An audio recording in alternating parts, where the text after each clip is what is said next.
Bayangkan, sebuah dunia yang bergerak lebih cepat daripada kesadaran para pengambil keputusan. Di luar sana, peta kekuatan sedang digambar ulang tanpa menunggu izin siapapun. Rudal diproduksi, aliansi dipadatkan, jalur logistik diamankan, dan alasan-alasan disiapkan rapi. Sementara itu di dalam negeri, pejabat masih sibuk berdebat tentang hal-hal yang tidak menyentuh inti ancaman.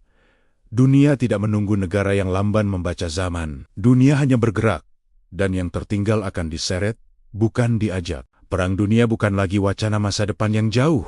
Ia hadir sebagai rangkaian keputusan kecil yang diambil hari ini. Sebagai pembiaran atas tanda-tanda yang sengaja diabaikan, sebagai keyakinan palsu bahwa posisi non-blok adalah perisai. Non-blok bukan tameng, non-blok hanyalah pernyataan sikap. Ketika blok-blok kekuatan sudah saling mengunci pandangan, negara yang berdiri di tengah bukan aman, justru paling rentan. Ia menjadi sasaran bujukan, tekanan, dan pada akhirnya paksaan. Dunia tidak lagi memaksa dengan tank di perbatasan, tetapi dengan narasi, hukum, dan legitimasi semu. Kasus Venezuela seharusnya membuka mata siapapun yang masih percaya bahwa kekuatan militer dan cadangan energi otomatis menjamin keamanan. Negara dengan sumber daya melimpah, dengan dukungan kekuatan besar di belakangnya, bisa ditembus dengan cepat. Bahkan momen diplomatik yang seharusnya menjadi sinyal kekuatan justru dijadikan celah.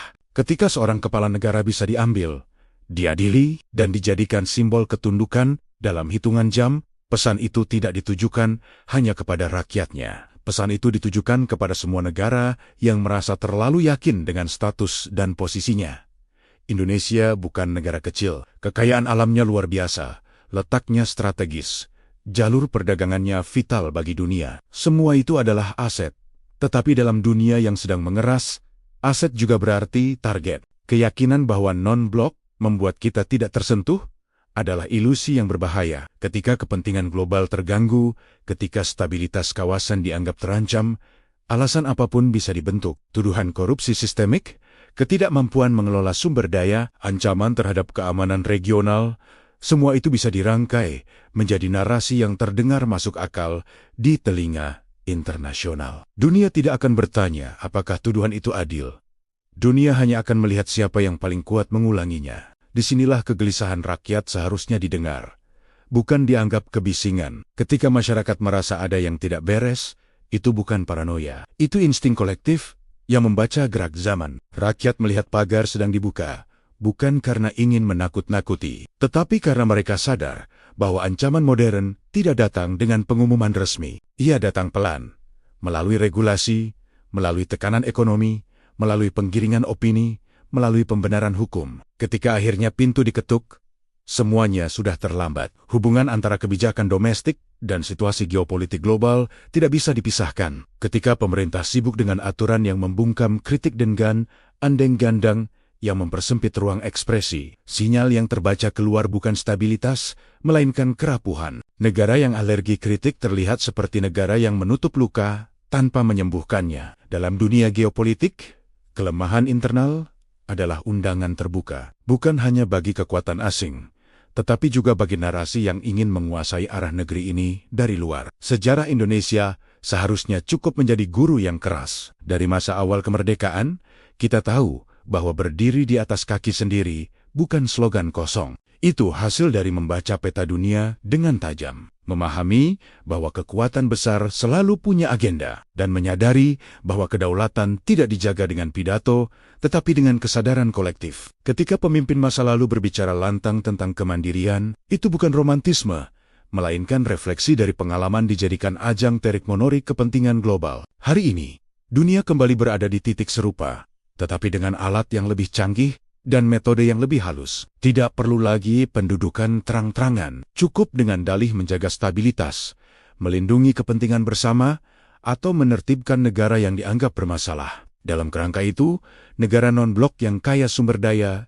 justru menjadi sasaran empuk. Tidak ada kewajiban bagi blok manapun untuk melindungi, dan tidak ada mekanisme otomatis untuk menolak tekanan jika internal negara sendiri rapuh. Ketika pejabat menganggap peringatan rakyat sebagai lebay, yang sebenarnya terjadi adalah pemutusan komunikasi paling berbahaya antara negara dan warganya. Rakyat tidak sedang mencari sensasi, mereka sedang membaca tanda. Ketika harga-harga naik, Ketika ketimpangan melebar, ketika kepercayaan publik menurun, itu bukan hanya masalah ekonomi atau politik domestik. Itu bagian dari gambaran besar yang akan digunakan pihak luar untuk menilai apakah sebuah negara siap dipaksa atau belum. Indonesia tidak kekurangan sumber daya, tetapi kekuatan sejati bukan pada apa yang dimiliki, melainkan pada bagaimana ia dikelola dan dipertahankan. Negara yang sibuk memoles citra sambil menekan kritik akan terlihat kuat di dalam, tetapi rapuh di mata luar. Negara yang membiarkan korupsi mengakar sambil marah ketika ditunjukkan cermin, sedang menyiapkan alasan bagi pihak lain